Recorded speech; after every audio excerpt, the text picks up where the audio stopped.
Welcome back to Hall of Fame College Football's Sooner Magic podcast. I'm your host, Jason Watkins. And if you love college football, know you're in the right place. So before you forget, smash that red subscriber button, like our videos, and don't forget to ring the bell so you don't miss one moment of Hall of Fame College Football's Sooner Magic podcast. Welcome to the show, everybody. Kyle Dupuis already in here. Thank you. Boomer from the crawfish land. He says, love me some crawfish, man. I love it. And Collins McDaniel, what's up, man? South Boomer Sooner from South Georgia. Collins says, heck yeah, man. That's what I'm talking about. Yup. Boomer Sooner. Welcome in, Legend Mike. Probably get you in here in just a few minutes there, Mike. Hold on just 1 second. Let's see, Mike. So, yeah, we're going to get into talking a little bit about that here in just a second there. Kyle, welcome into the show. Thank you guys for showing up. Got a lot to talk about as far as Oklahoma spring practice. There has been, this is that time of year where you get a lot of hype, a lot of overreactions. I know you guys probably watched the Sooner Surge guys. They were certainly overreacting last week, talking about the clips that they saw of freshmen beating the offensive linemen in certain drills and stuff like that. We'll talk a little bit about that. Got some good information about, hey man, I'm excited about the Tory Blaylock thing. The main thing that it really did was just second straight year, best running back in Texas is going to be an Oklahoma kid. And he really, really trolled him whenever he made that decision too, didn't he? So that was good stuff. Here, hold on just 1 second. I think I got something here.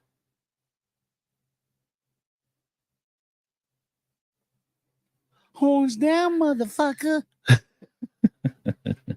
don't know if y'all heard that or not, but that was funny. Oh, yeah. But that was cool, Tory Blaylock. But what we're seeing a lot of out of these practices is, I think it's a common theme that you're getting a lot of wow from freshmen. You've heard a lot from guys like obviously Stone, Jackson, Nigel Smith, starting to hear some more stuff about, more stuff about some of these guys. Obviously, everybody loves what they're seeing out of Deion Burks. He's not a freshman, but, Reggie Powers, has been killing it early on, and then so it's just been did you hear that? That was good. Cool. Yeah. But yeah, cool stuff. And it's good to, it kind of tells you what I was saying on the video the other day, and I'm just going to kind of repeat that, is that when you get, first off, I think that going into the SEC, particularly for a program like Oklahoma, who is always near the top of college football, going into the SEC is going to give you an immediate recruiting bump. That being said, the defensive side of the ball, you're going to get a big recruiting bump as well. These kids want to play in the SEC, plain and simple, because there's a larger number of those kids that play in the SEC get drafted year after year after year. Okay. They've had the lion's share of draft picks in the SEC from, years now, the last 15 years or so. So that's going to automatically bump you up. But I think it also kind of goes to show you that, and the NIL, that it tells you that the NIL is doing its job, right now. I know we're going to see a lot of probably changes to the way things work over the next few years.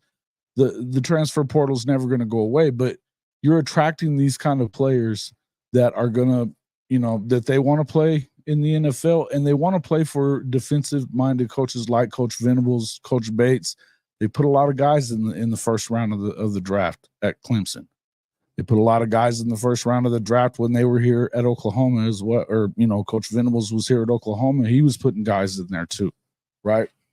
Hey, what's up, guys? Good to see everybody in here. Dapo, you getting pounded by the storm, you said, huh? Man. Hey, Bishop Frank, good to see you, my man. Good to see you. Yes, sir. Big salute to you as well. Love to salute. But, I wanted to get into a couple of things about, let's talk a little bit about one of the, I don't know how surprising it is to me because I've been on this guy since last year, but Michael Hawkins. And if I was surprised about anything, it was the way that you heard Gabe Eichert gushing over him on his show on Sunday, which, I mean, well, I'll just let me put up that, what he said.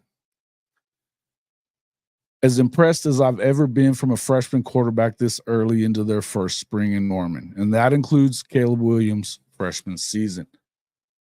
Guys, that is pretty big time stuff from a guy that played in the NFL, played, on a line in front of some pretty freaking good quarterbacks as well while he was here.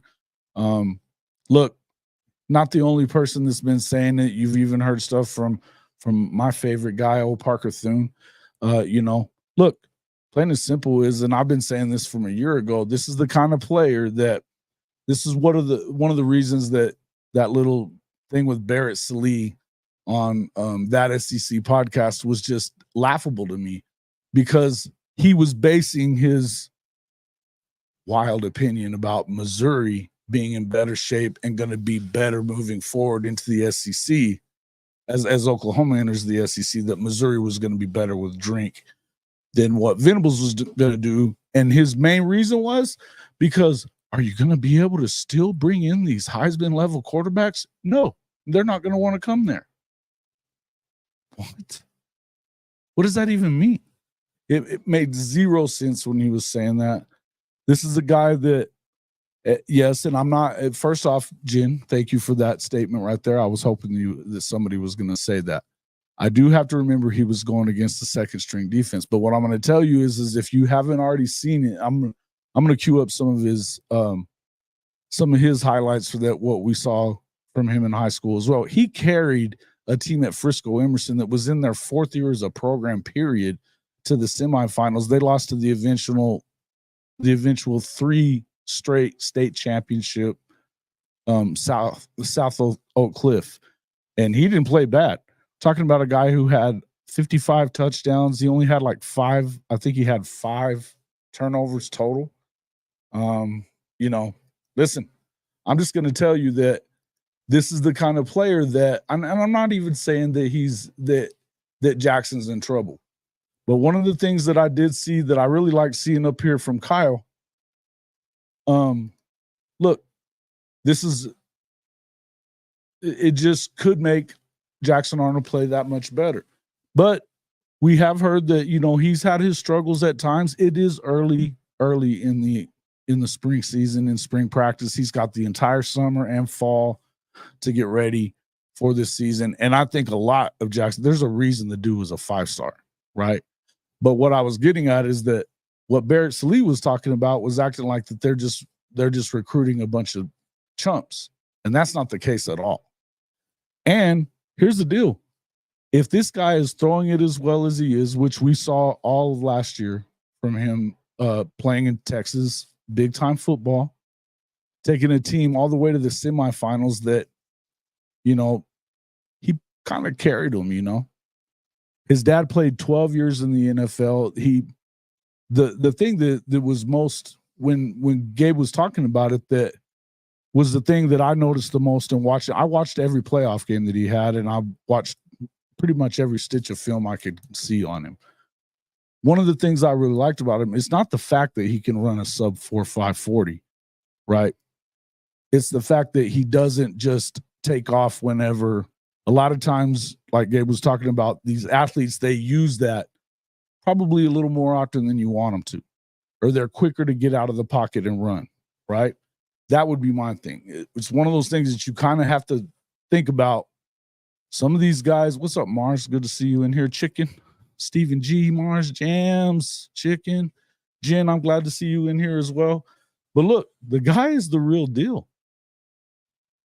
I think he's playing for second string right now too. I think that's a solid thing to say. But right. Okay. The only thing I'm going to get at is this: when Gabe is saying things like this guy including Caleb Williams, because we were calling for Caleb Williams. A lot of fans were calling for Caleb Williams right away, immediately, right? From all the way back in the spring to early in the season. I mean, it didn't just start happening whenever it got to, the Red River game and they were down 28-7. They'd been calling for him the entire time before that too. And sometimes the point is that sometimes you can look over your shoulder and that pressure makes you better. Sometimes, what did Shawty say in here a couple of weeks ago? Pressure either makes diamonds or busts pipes. We're going to find out. The only thing I would tell you is the hope is that I don't think that there's any danger of having a guy like Michael Hawkins be the starter before the start of the season. I think it would take an injury to Jackson Arnold. But if it could be the type of deal where an injury or if you play bad or some reason, where they had to get you out of the game, you may never see him again because Hawkins is that kind of player. 55 touchdowns, less than 5 turnovers, I believe it was the entire last year. And he's not just going to leave the pocket all the time. He can throw it just as well as he runs the ball. This is just that good. That you copyrighted that there, Shawty?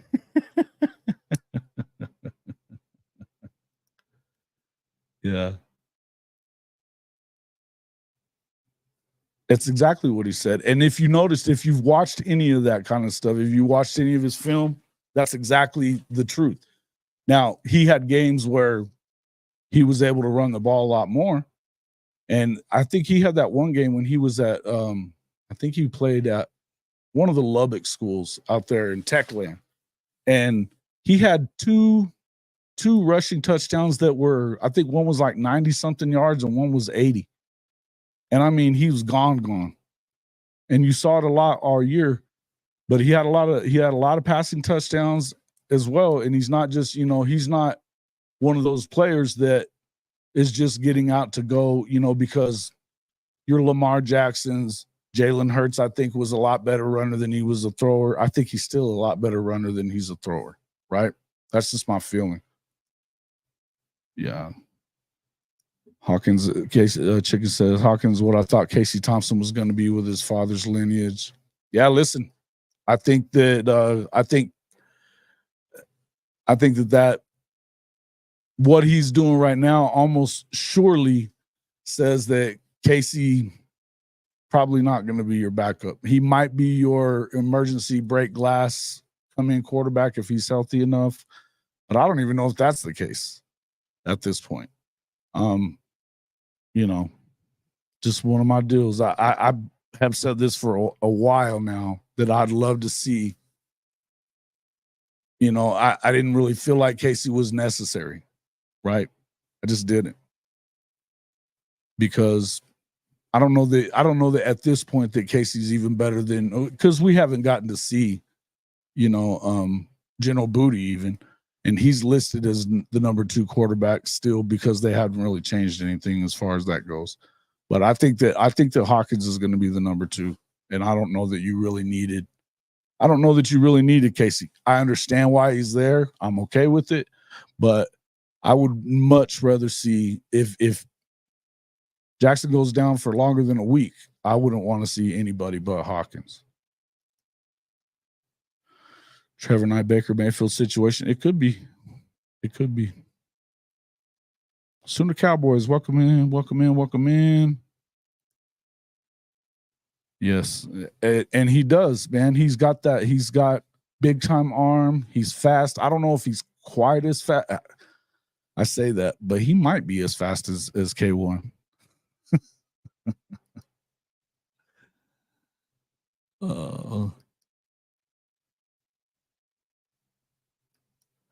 Casey does bring in a lot of experience, and that alone could help JFA mid-game. I don't necessarily doubt that. I don't necessarily doubt that either. I think as long as he's healthy, and Casey's a competitor, I'll give him that, and he could throw a good ball. I'm going back and looking at, once I knew that it was pretty much going to happen, that he was coming, I went back and watched some of his film again and stuff. He could always throw it, man. You know, but I think he's going to be more of a quarterback coach too. Yeah. Yep. Do you burn his year for 2 or 3 games? Look, the way that they're recruiting and with the guy like they, because they've got another one coming behind him in Kevin Sperry that everybody's super high on as well. Now he's not near as mobile as either Hawkins or Jackson, but look, I don't know that you don't want to find ways to maybe get him involved in certain situations anyway, just because he's that kind of athlete. We're talking about a guy whose dad played in the NFL for over a decade, over a decade. So we know that he comes from quite a lineage, right? That's just kind of where I look at. Mm-hmm. Yeah, I kind of think so too.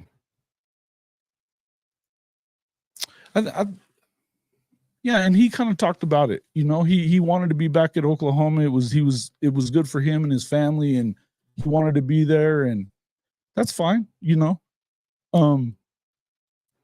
I could also understand why, and he's a competitor that would want to compete for that position too to get an opportunity to play. But I just feel like it's one of those things that do you burn his year? Do you burn his year? Yeah, I think you do.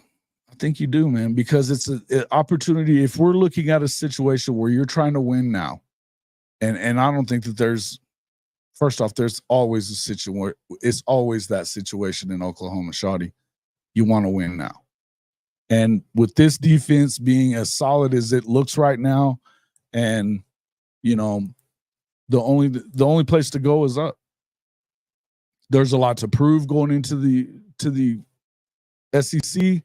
You've got the tougher schedule. Yeah, you want to win now. And I think that he's your best opportunity to win aside from Jackson. And maybe aside from Jackson. I think that Jackson is the man, though. I also think that, there's a reason he was a 5-star, Gatorade National Player of the Year. He went to multiple state championship games in Texas 6A ball. I mean, he's got the arm. He can make all the throws, and he can run as well.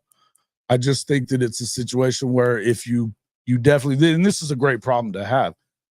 This is a kid that's going to push on him. And that's not a bad thing. I don't think it's a bad thing at all.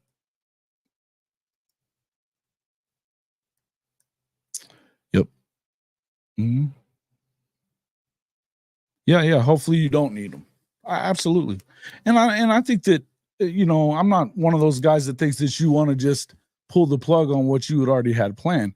It takes a lot to see that kind of happen, like what happened with a guy like, you start going back to the Clemson days and stuff, like when you start talking about, having a guy that's the incumbent, he's starting, and then all of a sudden they let him, go into the portal because, they got a freshman that's that guy. But sometimes you could end up in that kind of a situation. And so there it is. I would hope Casey goes in for that situation, depending on how important the game is.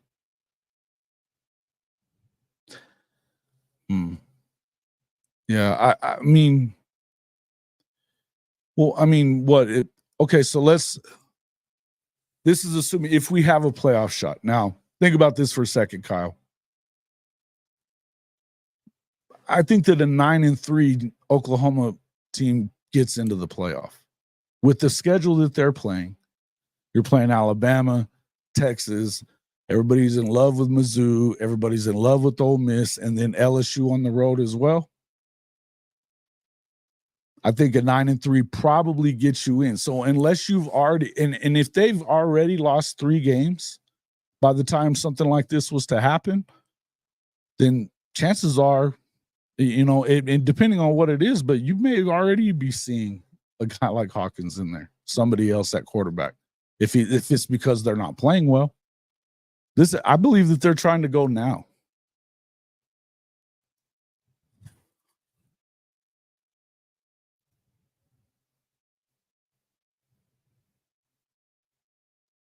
Mm-hmm. Well, what? you know the Radical OU fans are going to be crazy if Arnold isn't what Williams was for the Texas game. Well, the hope is that I think that he is, though. And that's the other thing. I'm not even doubting Jackson Arnold here. I'm just telling you that this is a situation. This could be the kind of athlete, though, that if he ever gets into the game, you may never get him out. You may never get him out. And this is the situation that you find yourself in college football these days, right? Guys lose their job to injuries, and they can lose their job to bad play pretty quick too. We've seen it. We've seen it in Oklahoma recently, right? And to freshmen. It happens. Now, again, what I was really wanting to outline was just how crazy I think it is that people have pretty much already dismissing Brent Venables for what they aren't going to be and who they're not going to be able to get. I also had a guy that's been in the comments on my YouTube videos for the past few days saying stupid stuff about, like, you know, at what point are they going to start recruiting better receivers? What? You know, we haven't had a top 10 receiver, or we've only had one in the last 3 years, or blah, blah, blah. What are you even talking about?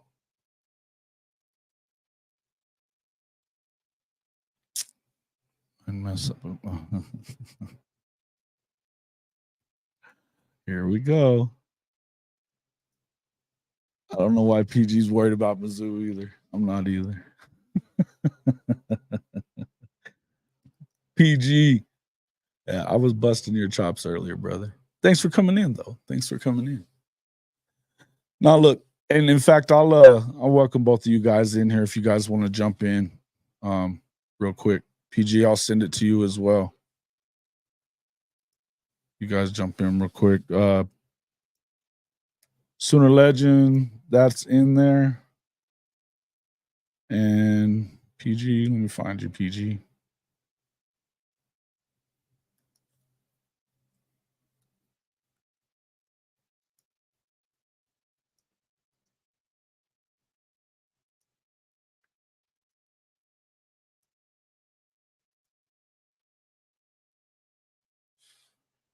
You want to jump on? You're welcome to come in there, PG. Let's talk. I'll bust your stuff.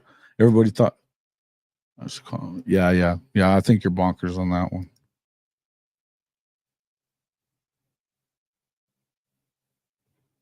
Yeah. Do you have to make the playoffs? This is a good question. Do you have to make the playoffs in order for the season to be seen as an improvement, since y'all was knocking on the door last year? I don't know that you have to make the playoff. I think you need to win. I think you need to win 9 for it to be considered an improvement. Because, you know, going into a situation where playing, going into a situation where you're playing those guys. Hold on just a second there. Sooner Legend. What's up, man? How you doing, Jason? Good. What's up, my brother? I knew I was going to get in here talking about this one.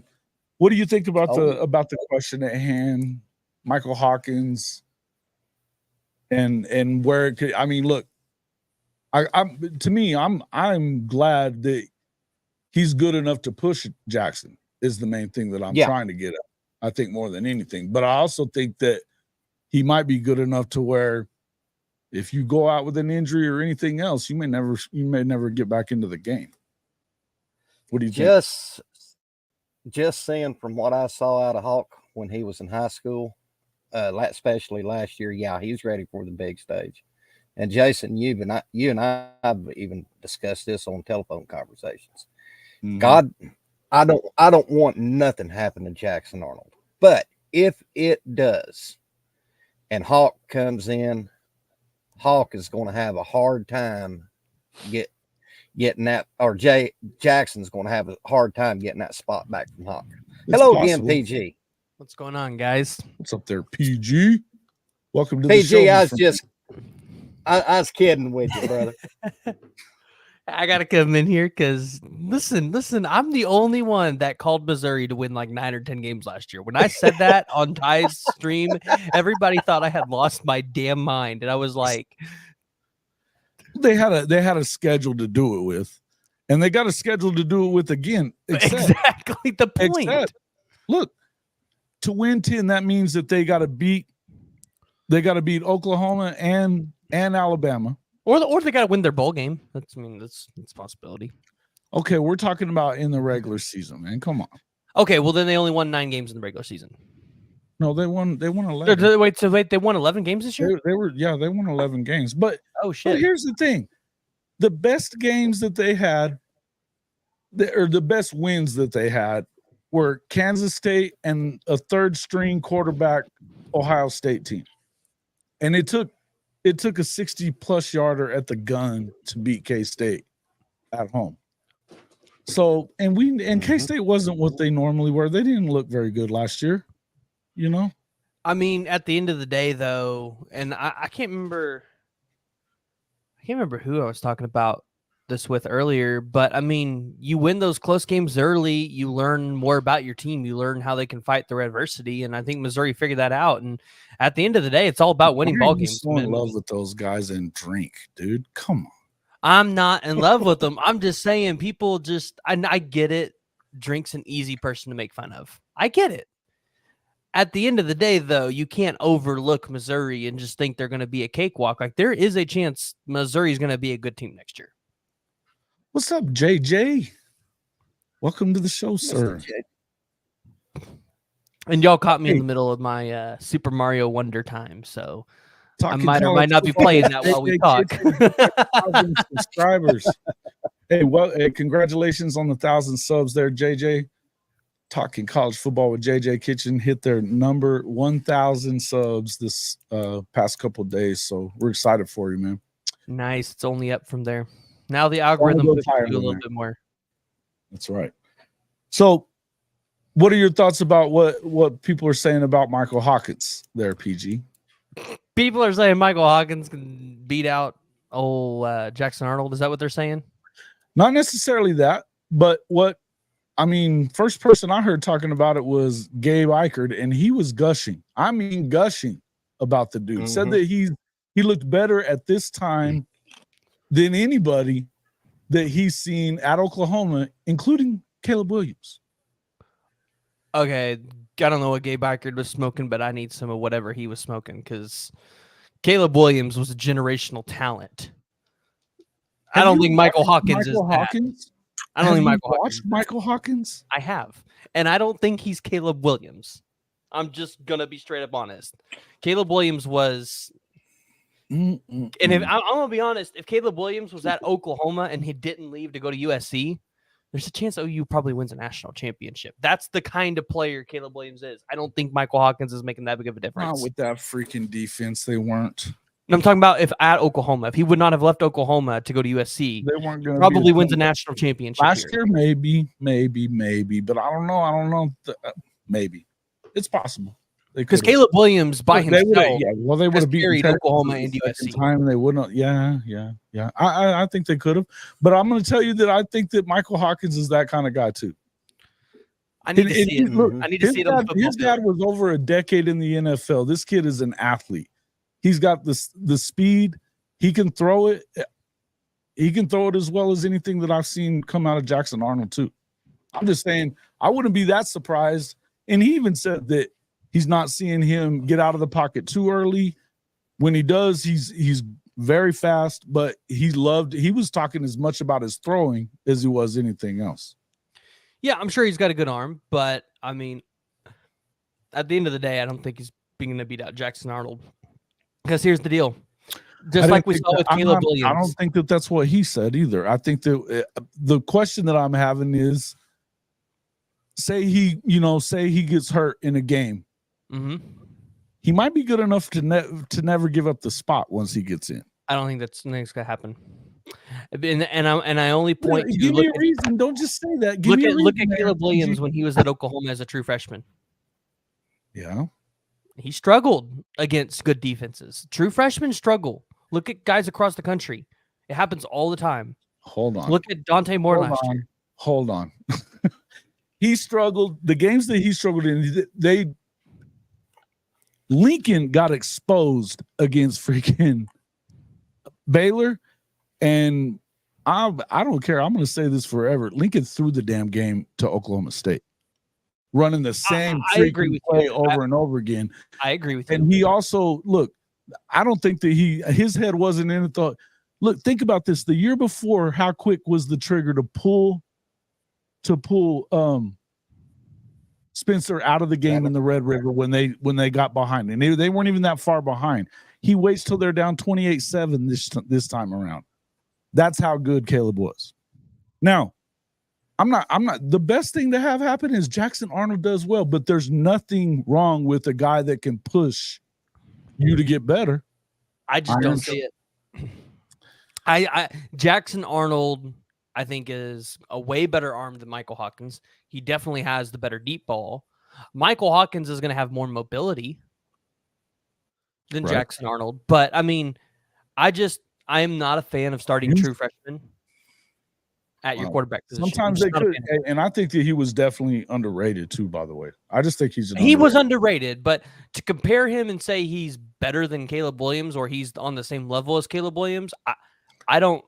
There wasn't any quarterback last year that was better. You're just going to completely dismiss Gabe Eichert, who we haven't even seen in the NFL and has seen a lot of quarterbacks play. We have not seen Michael Hawkins play a college football game yet.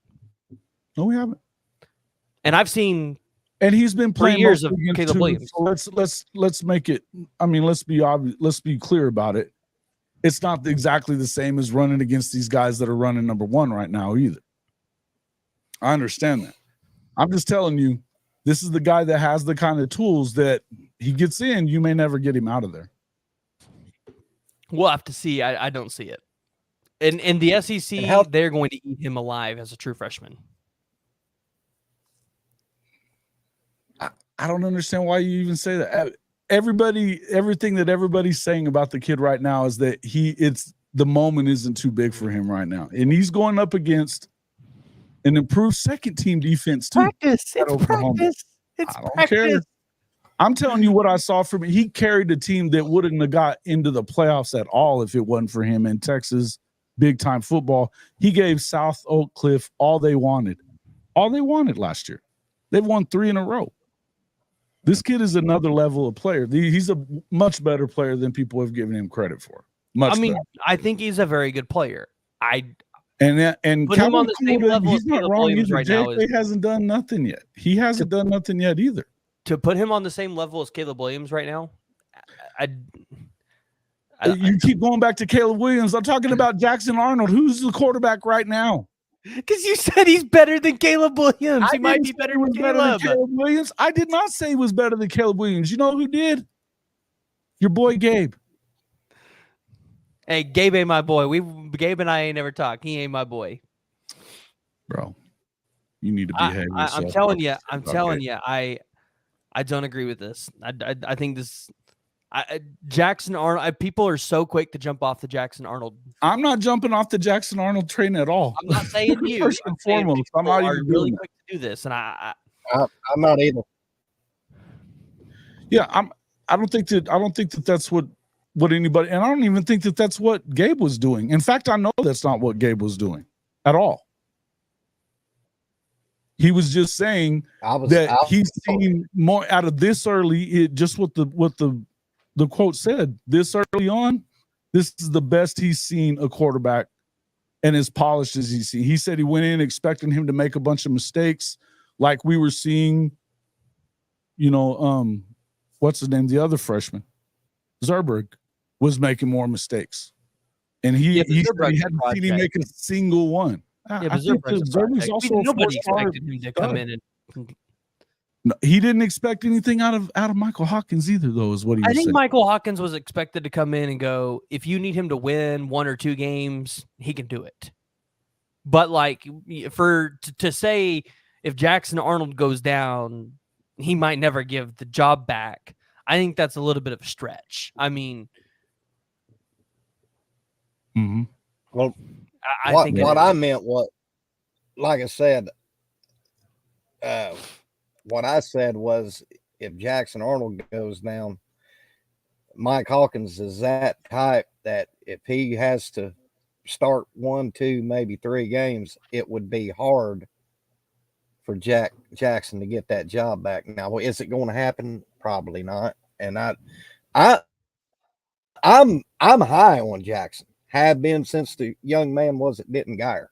And I just hope he comes out and, I mean, just slings that ball all over the freaking park this coming year. I think he's going to be great. I think Jackson is another one of those guys that's possibility to be a number one pick kind of guy. He is that guy. He can run also. Hey, Jason, he's not going to run like Hawkins. Yeah. Shotty has a question. Does Jackson Arnold elevate players around? Yeah, I think he does. I think that. Yeah. I don't think that. I mean, he's elevated. The guy who played in 2 6A Texas State championship games. That didn't Gatorade National Player of the Year. National Player of the Year, won Elite 11. Yeah, he's gonna do that. I think that you have the guy that you need right now. But I think that it's also a good thing to have a guy like Michael Hawkins that, first of all, if there is an injury, he can come in and get it done. And second of all, pushes, for playing time early on. That's his job, is to compete. Is it not? I'm glad. Always go ahead. He says, always the wild. Hold on. I want to go to what this guy said. Tyler Walker. Always a wild take. Who's always got a wild take? 4 practices in, he looked better. Okay.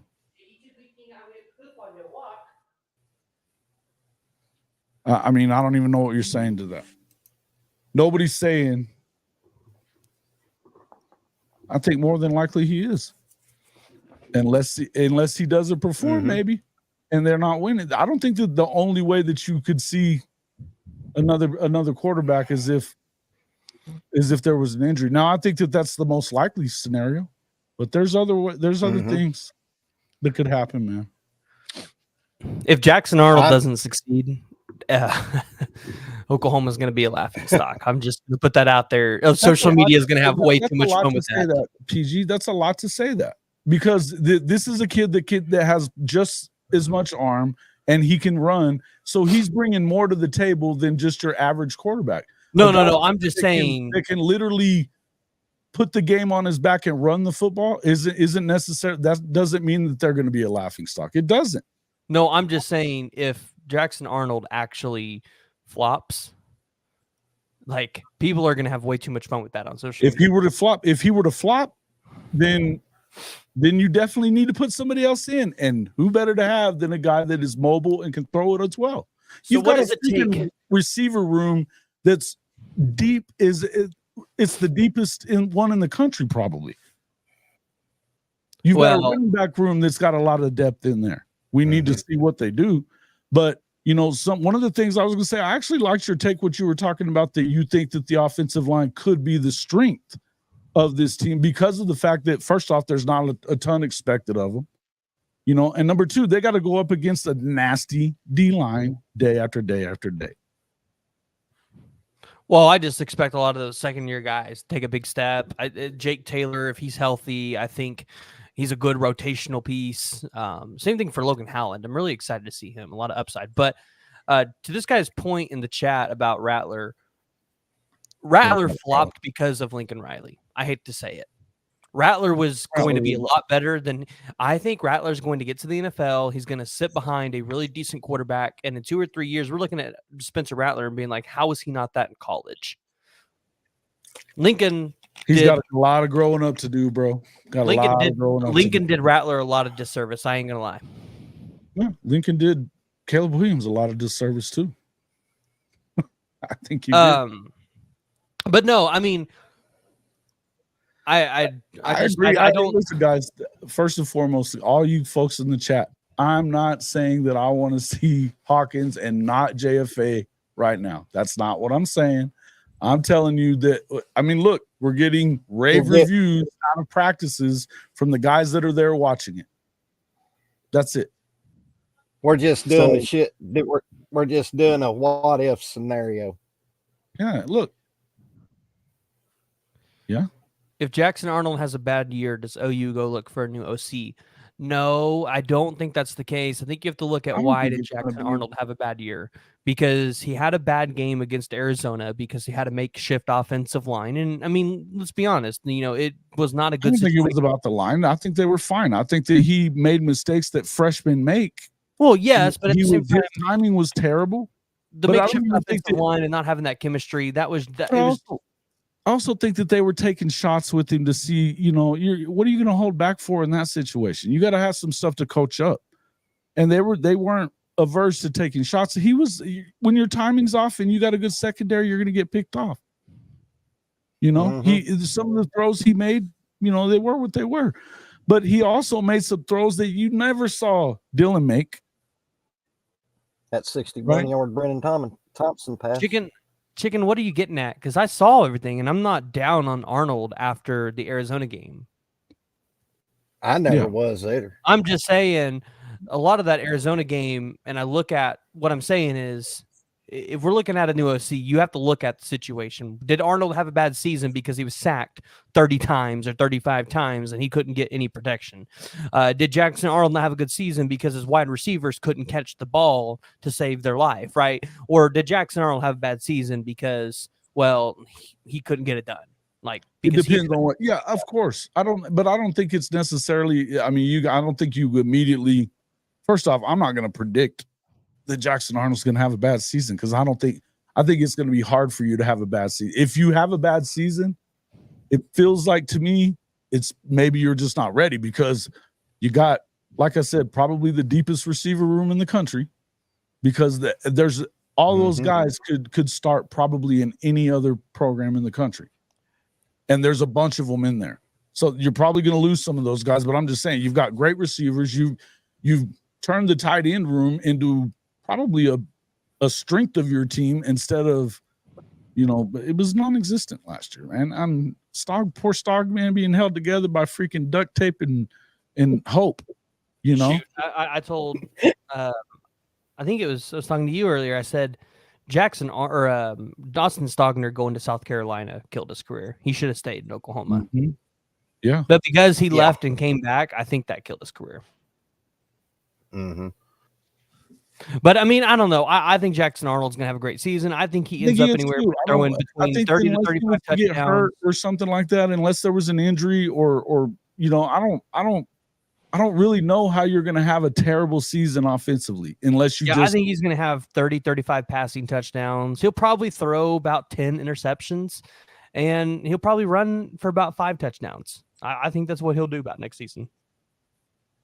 Yeah, he could. I mean, what did Dylan have? Like 6 rushing touchdowns last year, something like that. I think he had more than that. Hold on, let me pull it up. Okay, so I think that he could possibly do a little better rushing the ball. Gabriel had 3,660 yards, right. 30 touchdowns, 6 interceptions. Jackson Arnold ain't having 6 interceptions, and then he ran for 12 touchdowns.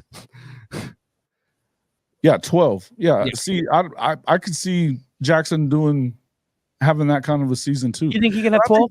Listen, I think he's gonna end up being one of the if he stays upright. I think he's one of the better SEC quarterbacks day one. I just do.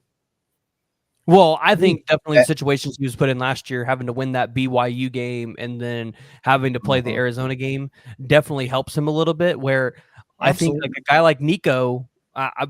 We don't know really what he's going to be. Well, he looked really good against Iowa, but I mean, he got to play in the bowl game too. He looked good. I think Nico's good. I also think Nico's good. I think Nico's good, but I think I have more questions. Quarterbacks in that conference right now. I think I have more questions about what Nico can do at the quarterback position with what Tennessee has as weapons for him versus Jackson Arnold. Like, he's going to have a good offensive line because when was the last time Bill Bedenbaugh didn't have a good offensive line? And he's got all these weapons around him to throw to and weapons in the backfield to hand it off to. Like, I think it's more set up for Arnold to have a successful season than Nico. I think Nico really breaks out in his junior year. I think we're going to find out with Nico. I think that they're pretty good, but we're going to wait and see what with Josh. I know the one thing that surprised me about Josh last year was that he took I mean, he's a freaking Mike Leach air raid dude, and they ran the shit out of the ball. They had to, but they did. And so knowing that he's willing to kind of make some changes, you know, it is what it is. But look, guys, I'm just wanting to say this as far as the Jackson Arnold stuff goes, nobody here is saying that he's not going to be the man.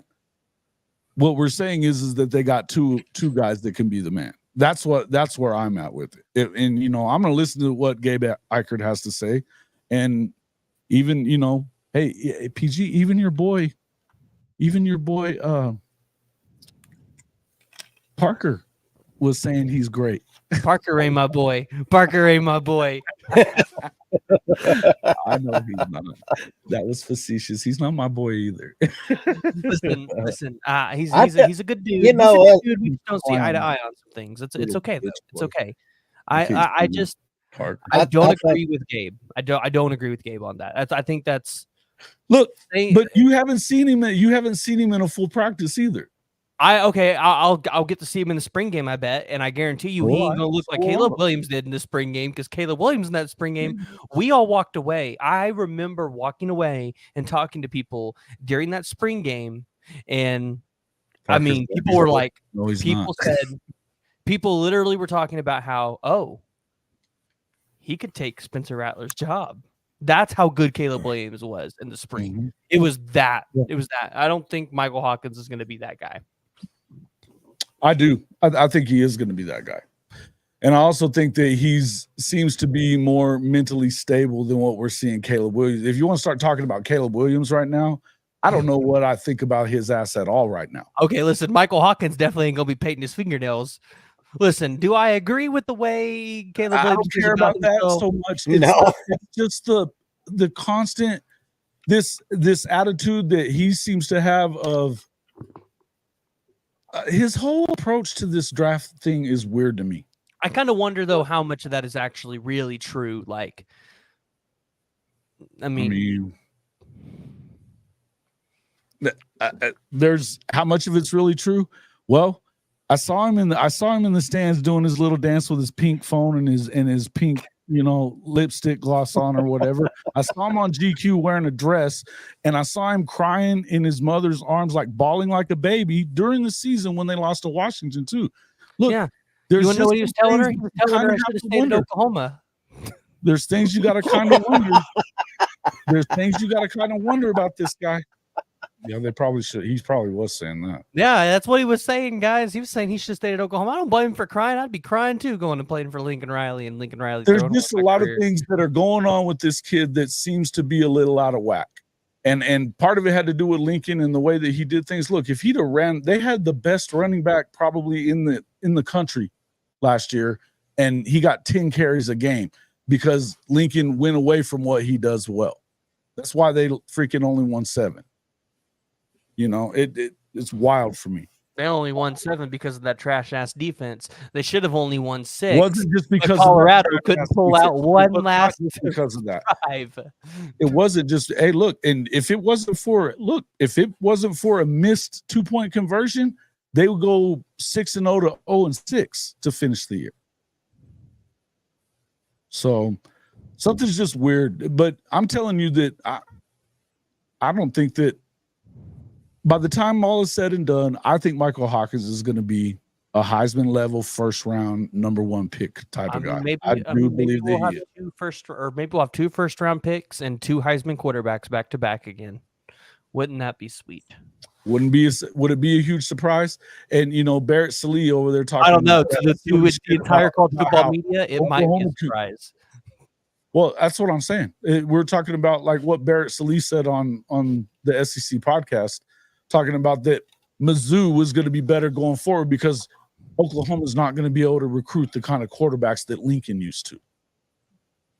Lincoln freaking won 7 games with the Heisman winner last year. What are we even talking about? And they got Jackson, and they did. I mean, they're identifying guys. Kevin Sperry's underrated too. Kevin Sperry's going to be good. Underrated. And now, all of a sudden they're not here's the question. Here's the question. Let's say Jackson Arnold wins a Heisman, first round pick. You have Michael Hawkins and Kevin Sperry in that room. And let's say Kevin Sperry lives up to the potential we think he lives up to. Who you taking? What do you Who mean? you taking?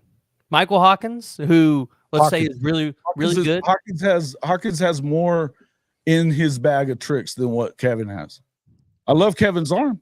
I think he's going to be a hell of a player, but he didn't have all the tools in his tool bag that Michael Hawkins has. He doesn't. He's not that athlete. Okay, I hear Kevin's brother. But I like Kevin Sperry. I think he's going to be great. I think he's going to be I hear great. Kevin's brother in 2027 is going to be, his brother. Rozzy Sperry. Mm-hmm. I hear quarterback as well. I hear he's going to be real good. Nice. 2027. Well, that's the point I was making. I'm not saying who's better or who's not, and who's going to. You're probably going to lose a quarterback here and there. Just like you probably lose somebody else too. We don't know. But you're going to lose some quarterbacks. You're going to lose some players. It is what it is. But in the end, I believe that now there is one player that Oklahoma wasn't. Offense didn't live and die with Lincoln Riley. You know, they played better offense. They played good offense before he got there. I know. Who was it last year? They had great quarterbacks. They had Heisman quarterbacks before he got there. 2 of them. Who was it last year? I think it was last year. It was like Gus Johnson or somebody said, "Don't tell Lincoln Riley that Lebby's offense is faster than his." That Oklahoma was running just as fast as an offense or faster than Lincoln Riley's. Yeah, as far as the tempo is concerned. Mm-hmm. Yeah. The only problem with Lebby to me is that I just think that there wasn't a lot of rhyme or reason a lot of times to what he was doing. I didn't feel like he got into his playbook too often.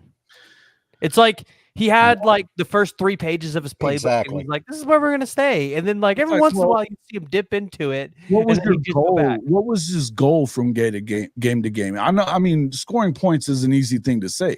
But what was your goal for each matchup that you got? Because I think there was times that you could have been a little more aggressive with throwing the ball. And then there was times that you should have been a lot more aggressive running the ball. And I don't think that he really knew what his goal was from game to game. That was from not having a ton of time being a play caller. I don't think he always was in a great rhythm. I almost wonder how much Lebby heard Oklahoma fans for so long with just Lincoln Riley talk about the problem, or at least a problem on defense, is because the offense moves too fast. And at times you could tell he would try to slow it down and it just wasn't working. And I wonder how much he heard of all of that and was like, I'm going to slow the offense down. I'm going to give my defense a break. And it's like we weren't built to run slow. Like, I don't know. I feel like he had to be a part of it. Yeah, I get it. I got tired of if I'm not getting to you guys'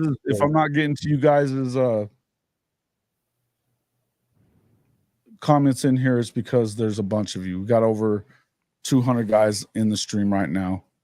So thank you guys for all coming. I hope everybody has hit that like button. Pretty good stuff. Look, we're gonna find out what happens, but I agree. I think that Lebby still I think he did a great job at times, and there was times that he didn't. Right. If he would have just done less jet sweeps, I want to keep saying Jeff sweeps for some reason. If he would have stopped doing jet sweeps, you add the vertical element to it. You know, maybe fake the jet sweep once and throw Brennan Thompson deep. Yeah, or put Brennan Thompson in for the jet sweep, man. Like somebody else other than Freeman. Because every time you saw Gavin Freeman come in, you're like, well, there's a jet sweep coming. There's jet sweep and it ain't doing nothing. Yeah. It's every defensive coordinator's dream when they saw him come in. I think he's going to make them better. I don't know how much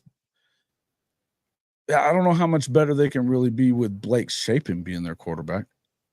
But yes, I think so. I think that what they needed, I mean, the fact that guy changed that offense when he didn't have to, he got himself fired in 1 year because he won the guy.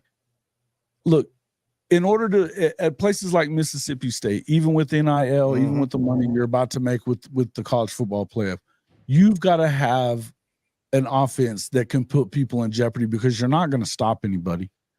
if you're Mississippi It's State, freaking Mississippi State. It's just like how I feel about Mizzou. They're going to be half-assed most of the time, but if you can get an offense going that, you know, can go up and down the field with people. Think about when Ole Miss, it was the same thing with Ole Miss. They were able to beat Alabama the couple of times that they did because they had explosive offenses with Hugh Freeze. That's what they did. You've got to do stuff like that, though, and running that. Look, we know that the air raid is a great equalizer when it comes to talent. Mike Leach was winning at places that they don't win. I do believe that it'll be better. I think that they'll be better than they were. I don't know how great he's going to be as far, because I don't know how great you can recruit there. I don't know. I don't see them winning the SEC or winning a natty. If you're asking me that, are they better than they were last year? Yeah, probably.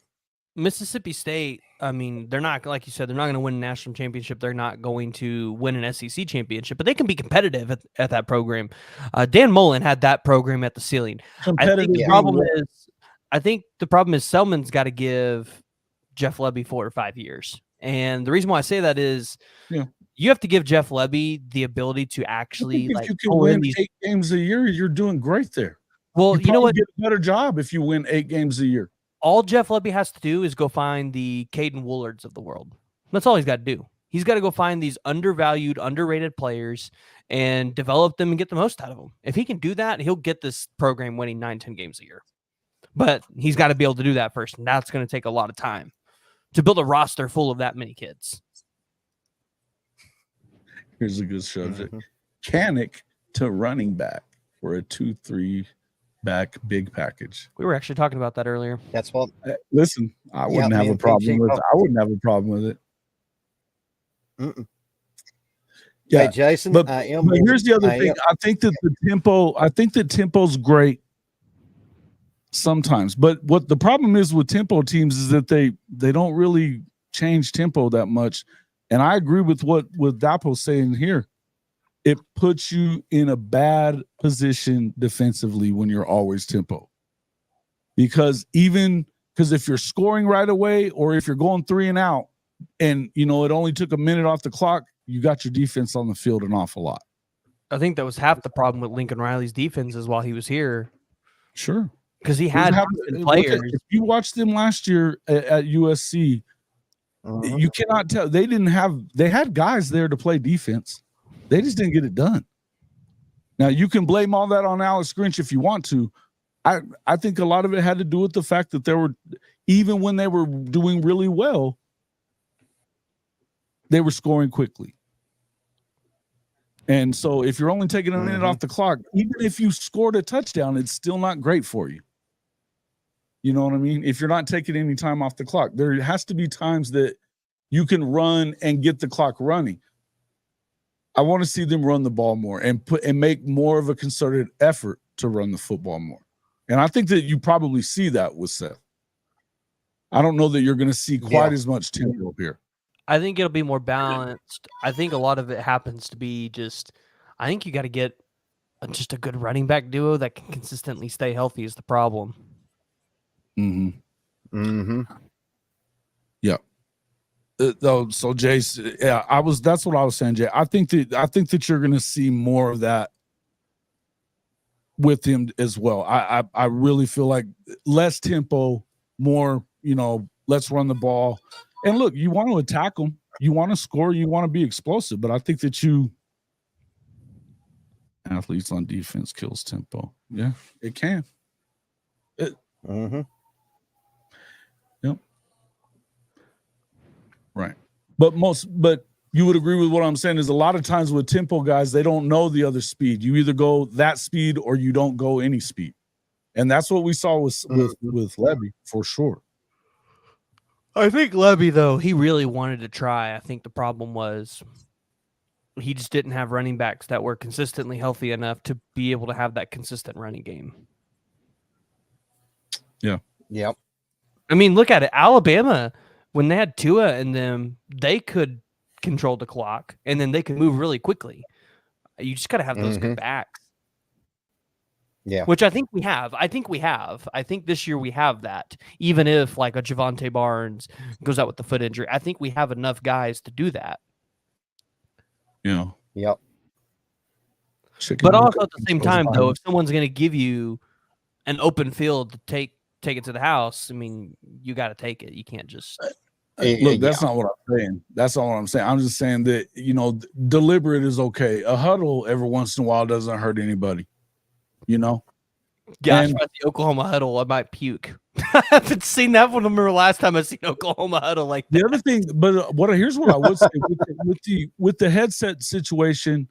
I don't know that you need to get up on the ball and snap it right away, because you might be able to get, you know, because they're not going to turn off that headset until 15 seconds. So if you get a look, then Latrell can be in JFA's ear and say, hey, look at what you're seeing here or whatever, until it gets to 15 seconds. How often did they let it get to 15 seconds last year? So explain the new headset thing to me. So they turn, like, the headset has to go off at 15 seconds, or they can't talk. It goes off at 15 seconds, or it goes off at 15 seconds or on the snap, depending on what comes first. Ah. So this is not something to where they can communicate audibles at the last minute. Like, it's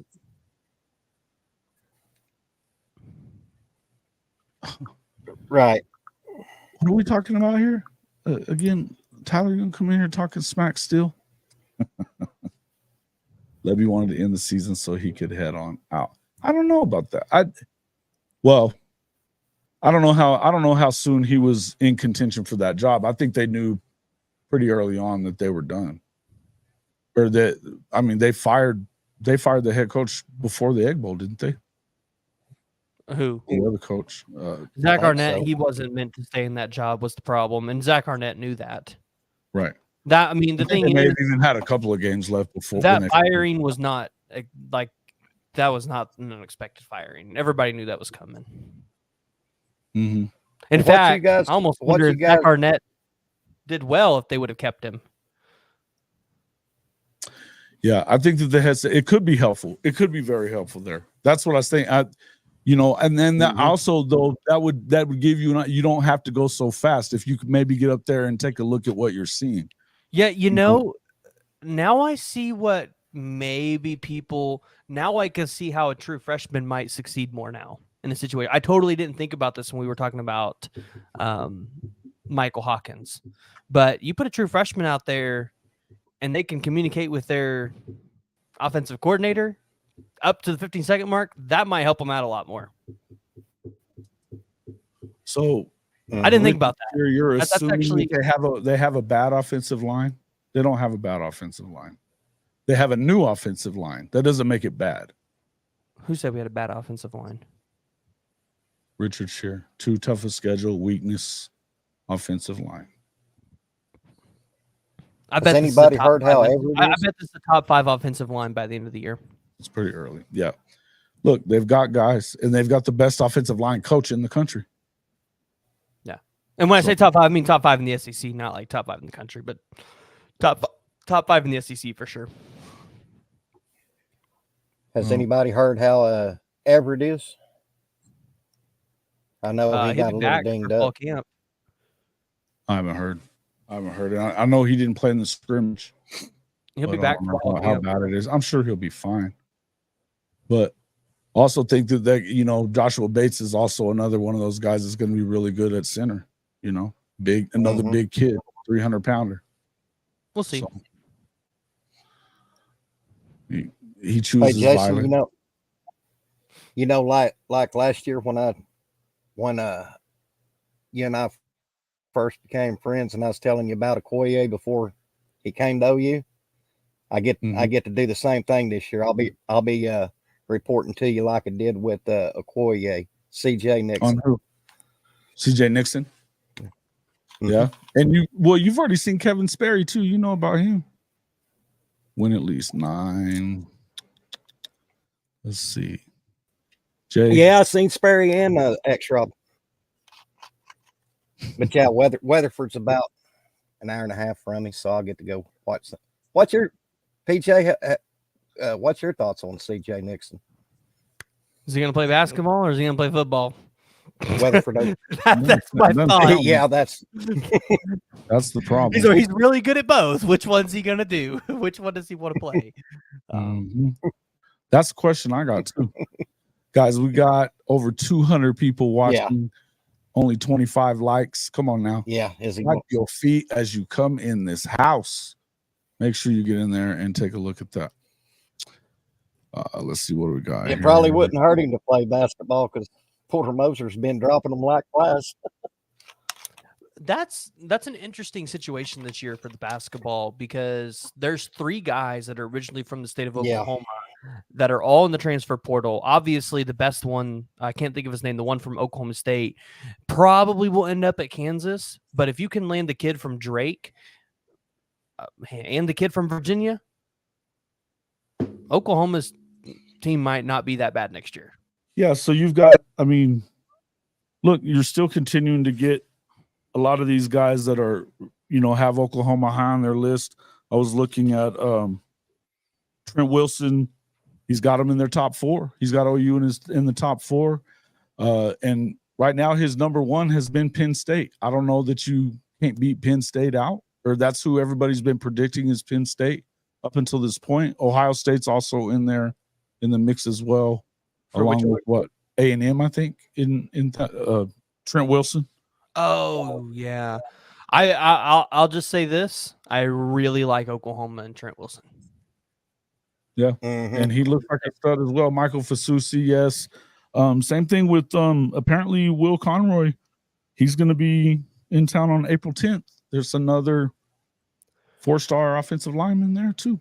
So yes, Sooner Cowboys. Thank you for acknowledging I'm the only one on the Michael Fasusi Island right now. I don't think that you're the. I think I agree with you. I've been agreeing with you on that for sure. Yeah. I don't know that. I mean, whatever. Of course, Texas people were wanting him to be at Texas. They wanted, they wouldn't tell you that now, but they were hoping that they were going to get Tory Blaylock too. I love the pump fake there. I love the Tory Blaylock pump fake there in the whole deal. I've said this. That was the perfect throw.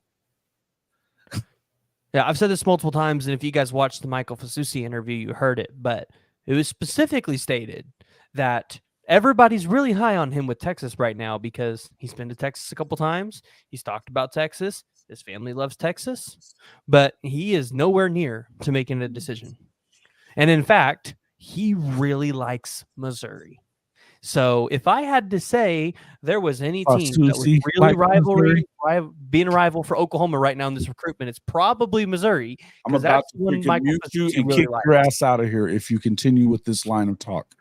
I'm just saying, I'm repeating what's going on and what's being talked about. This man really likes Missouri. PG, don't do this. Do not make me boot you for the talking stuff about Mizzou. You just want me to not mention it? Like, do you not want me to mention that Missouri is like actually chasing him and he actually likes Missouri back? Because it's the truth. I mean, it might be hard to hear. Let me tell you, at some point they're going to have to crack the top 20 in recruiting before I give a shit. I'm just saying it made me want to throw up when he was saying it, but he really likes Missouri. I would think they're higher on the list than Texas. Welcome into the show, Mr. Powers. Glad to welcome, Mr. Powers. Wait, is this the dad or is this the son? This is dad. It says it right there. Right on the screen. Reggie, he'll understand why I'm saying that. He'll understand what. There's an inside joke there. He'll get it. Okay. Hey, welcome in. I'm glad to see you. I'm a little nervous this week. I got a big time guest coming up on my show, Jason, and I don't know if I'm going to be a hero or a zero. Because he's not. Yo, you have a drink coming on your show? No. He actually likes Missouri. No, yeah. No. I got a Barry Trammell. Kind of sweet. I believe that he picks Missouri over Oklahoma and Texas when I see it, guys. Who actually likes Missouri? He's talking about Fasusi. I believe that he's going to pick Mizzou over OU in Texas when I see that shit. Listen, Jason, I'm not saying he's going to pick Missouri over Texas and Oklahoma. I'm just saying if everybody wants to say that he likes Texas because he's talked about Texas, he's been there, well, you can say the same thing about Missouri. He's been there 2 or 3 times since his last visit to Oklahoma, and he talks about Missouri more than Texas. So, well, yeah, and the other thing is these guys troll the shit out of everybody all the time. Look at David Stone. He trolled Oklahoma fans the entire last year. Stone had way too much fun with that recruitment, and he loved That it. Yeah, was awesome. and I actually liked it. This living and dying off of every kid and what they decide is insanity to me. You know, it's insanity to me. Besides, and a lot of times it's like I wanted to go back to what that guy was saying about OU not recruiting a top 10 receiver except for one in the last few years or whatever, and that who said they're that? recruiting bad. It's a guy in my comment section. You blocked his ass, right? I didn't block it, but I did give him a little bit of a scolding. I just said, dude, wait, hold on. Was his name? talking What's that guy that comments on my shit all the time? Yeah. There's some troll that joins my shit all the time. I don't know if it's the same person. his name Gosh, was- if Topher was in here, he could tell you because Topher's like obsessed with this guy. I can tell you in a second. I'm trying to think of what his name is. I didn't kick him, so I know it's here. Darius. Okay, no, that's not the guy. Darius Sweet. Yeah. What about the receivers? We haven't had one of them, and oh yeah, it's bad. It is bad. And I was just like, dude, what are you talking about, man? They got the deepest receiving class or deepest receiving room probably in America. They're fine. But I don't look as much at stars as, and especially now these days, the more that you look into what they get right, offensive linemen, they struggle with offensive linemen no matter what. All the recruiting services do. The data is there that says that's the ones that these recruiting services miss on more than anybody else. I'm going to trust Bill Bedenbow and his eye for talent and what he can turn them into a lot more than I'm going to trust Shannon Terry's boys, any of them. You know, any of them. And a lot of it, I also think, when it comes to think about Nigel Smith, you can tell me that the dude is the same size essentially as Stoney. And had he went to Ohio State, you know he's a 5-star. Because Nigel Smith was almost a 5-star. And the thing is, the kid didn't camp. The kid doesn't camp and stuff. 15 first-team All-Americans, and when he recruits a guy, they pretty much make him a 5-star. At the beginning of the 2024 cycle, I believe Nigel Smith was in the 30 to 40 range, if I remember correctly. He was pretty much 5-star. And then, of course, you know, he just didn't attend camps, which not a lot of kids do. Which, to be honest, those are the best kids because they go under the radar. Hey, look at there, Sipping Sooner. What's up, man? Hey, Brinsky. Good to see you. And Brinsky and Sipping Sooner, man, we got all the cool kids showed up tonight. What up? I mean, Chicken just likes Trammell said that he doesn't. Yeah, Barry Trammell was. He seemed to certainly paint a bit of a gloomy picture on Feinbaum, didn't he? Barry Trammell. Yeah. And the professor's here too. What's up? 220 people in here. Now, all right, let's hit the like button. Let's go. yeah. Go ahead. The biggest reason I got Tram coming on the show is we're going to be discussing the 73, 74, and 75 time with the probation. I know a lot of people do not like Barry Trammell. I'm not one of those people. I think as a columnist, it's your job to have an opinion. And you may not always like his, but it's not his job to make anybody happy with what his opinion is. Oh, so you mean like my opinion with Missouri? I mean, you're not a columnist for the last 50 years there, TV, but you know, if the shoe fits, okay. All right, so let's just move off Missouri talk because Chicken wants Missouri's trash, bro. Missouri's trash. That's my opinion there. Everybody said that last year too. I'm saying everybody said it last year too. Here's my deal. I don't want Oklahoma themselves. I don't think the fans are going to overlook it. I don't want Oklahoma because I was telling you earlier this. I think I was telling you this earlier. But you know, yeah, I know what you want, PJ. The deal is we have to play that game right before Alabama and LSU. There Yeah. might be a part of Oklahoma that hears all this talk about the history of Oklahoma and Missouri, and maybe they don't get it. Like, what if that game's at 11 o'clock? What if they don't get up for that game? Like, that's my fear. That is my worry because it's before Bama and LSU. There's a chance these kids might be focused on those two games. I don't want that to happen. I don't think that's the one, but that's not really what you're seeing a lot out of in the Missouri game. I mean, this set up to where they should be in a good position to go ahead and win it, and they should be overlooking anybody. The thing is, they've talked so much. They talk so much shit to Tennessee. All they do is talk in Columbia, Missouri right now. Oh, I know. That fan base found a renewed passion for their football. Don't think for one second that isn't all over the Switzer Center the entire week leading up to that game, all the shit that's been said over the last year. Because you know it will be. You know it will be. Piss them off. Let them get that ass beat. I love it. Okay, so I got a question. So obviously, I feel like we're all in consensus. We're rooting for LSU to beat USC, right? We're all LSU fans. We're all LSU fans that night. Okay. Yep. What fans are we on Saturday, October 5th? Are we A&M fans or are we Missouri fans?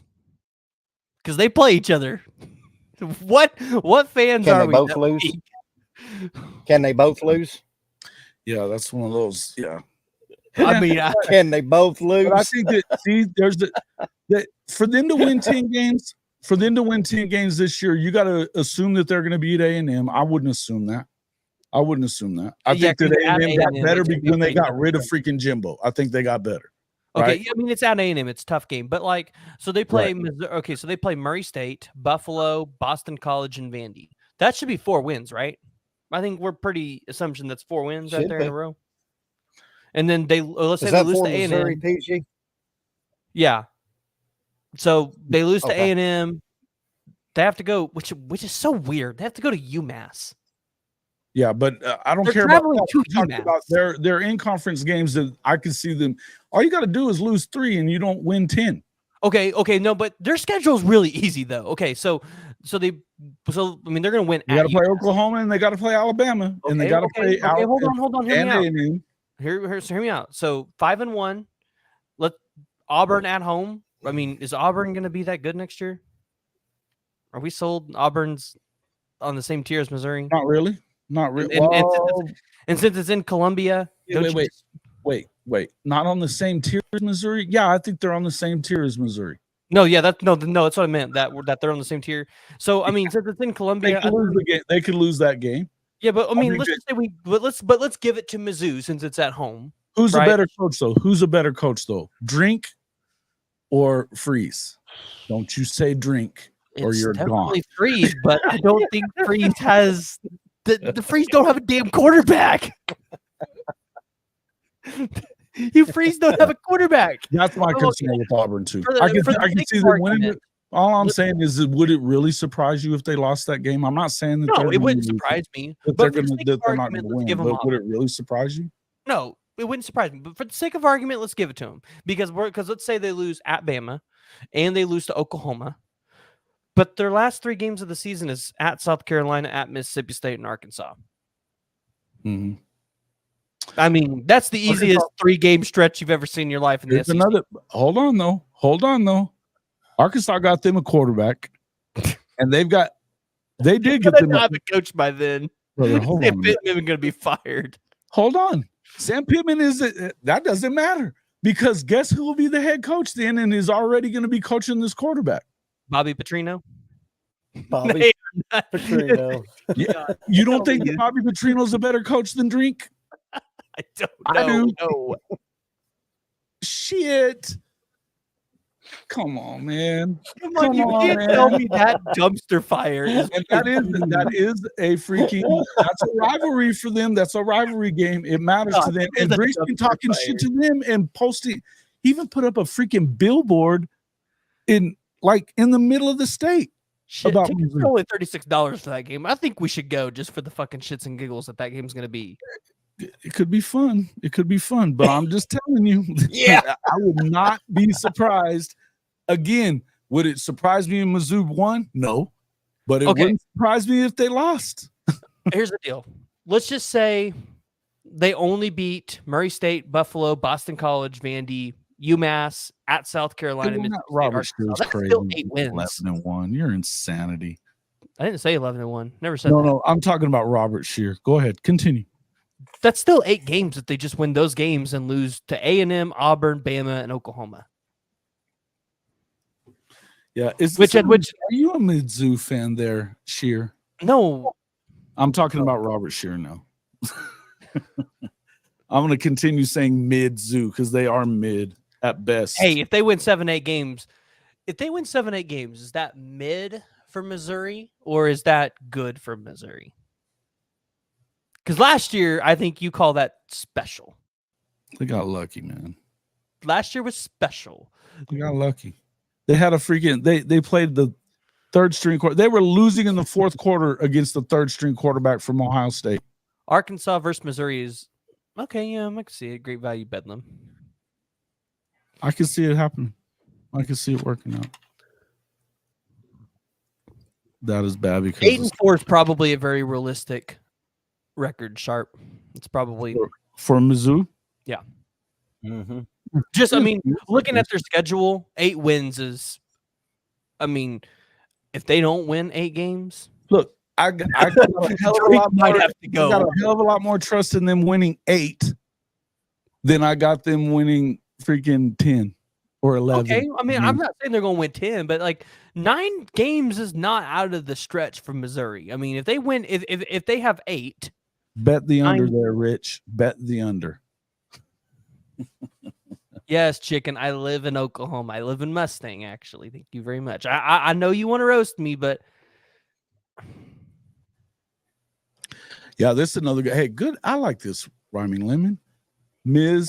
Chokes like the Cowpokes. Look, this is a good question. With Oklahoma State now, no more Texas or OU in the league that should be theirs to win, and they just not. Have you seen old Gundy just grinning and thinking he's cock of the walk? I bet you they don't even play in the Big 12 championship game this year. Who wants to bet? Dude, I agree with you on that. And the sad part is, it's funny. I was talking to, was it Ty or Jay? Sharpshooter trying to get booted out of here. I don't remember who it was. I think it was either Ty or Jay, I think. And we were talking about the Big 12 because Oklahoma State's dead last in recruiting right now. And I said, there's a good chance Kansas of all teams, might win a conference championship before Oklahoma State. I think that, yeah. It's that we're to that point. I'm telling you, I think that Kansas probably is better than Oklahoma. Have you seen the quarterback that they got? If Jalen Daniels is healthy, if Jalen Daniels stays healthy, I don't know anybody in that league that'll beat him. Have you all seen the quarterback they got this cycle? David McComb out of Edmond Memorial.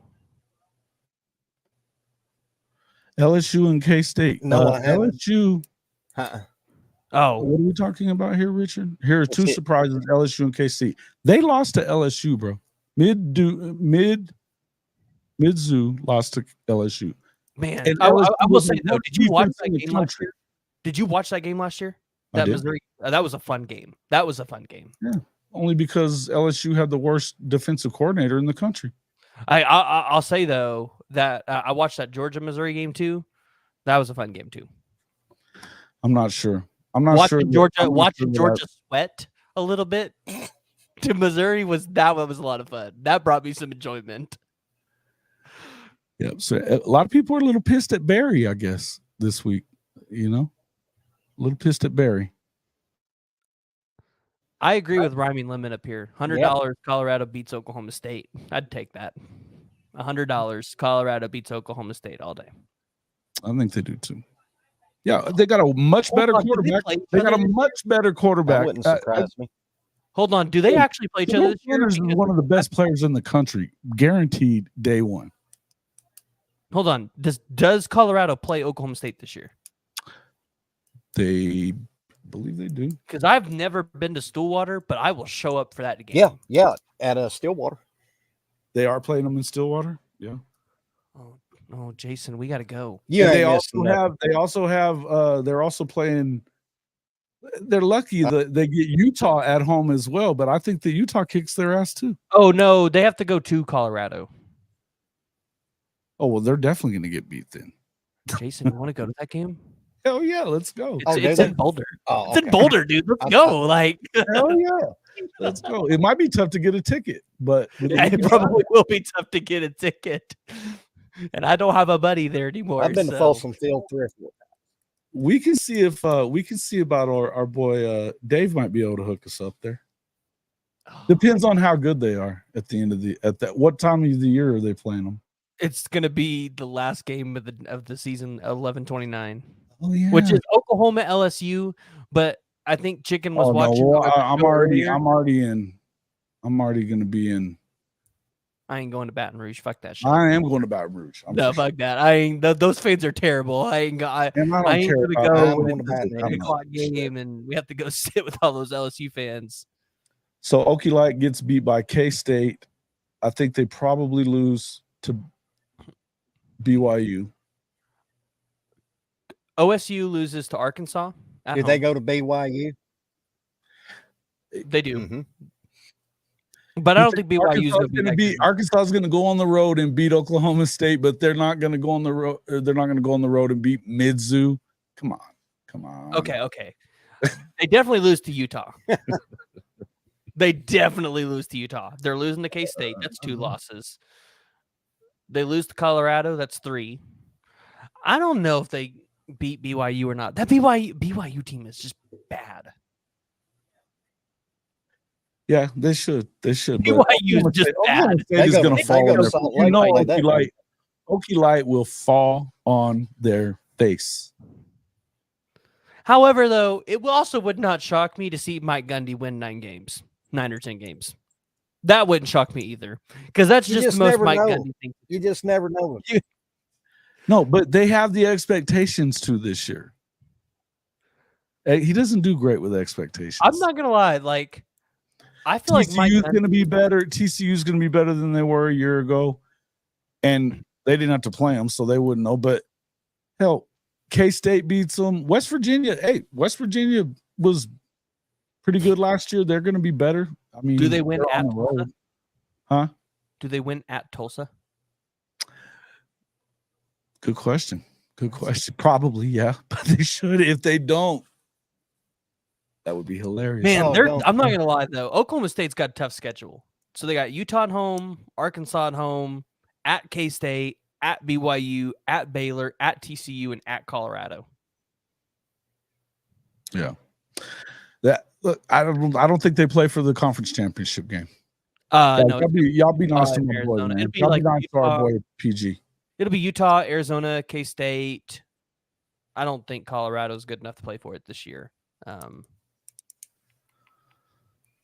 don't think the Colorado's going to except that they have at least top 2 quarterback in that league right now. He's It one of really the best just depends quarterbacks in on the their country. offensive All line. they have to do is be a little better on the offensive line. It's not like they're playing in the SEC.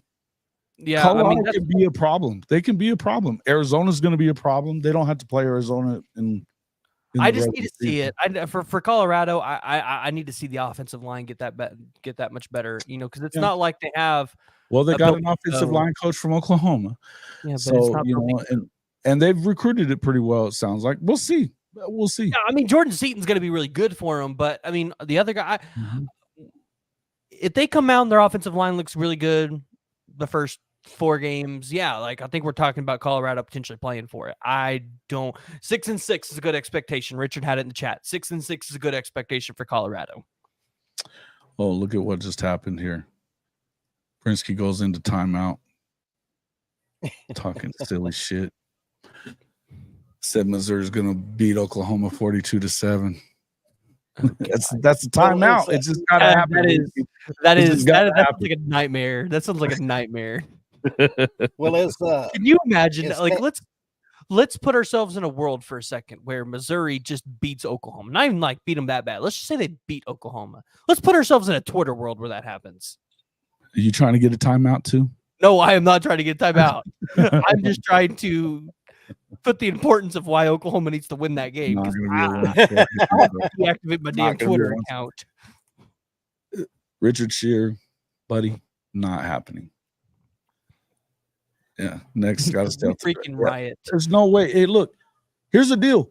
If their defense, I think that the reason that they were fairly good last year, I'm going to give them that. I'm not giving them much more than that, but I'm going to give them that.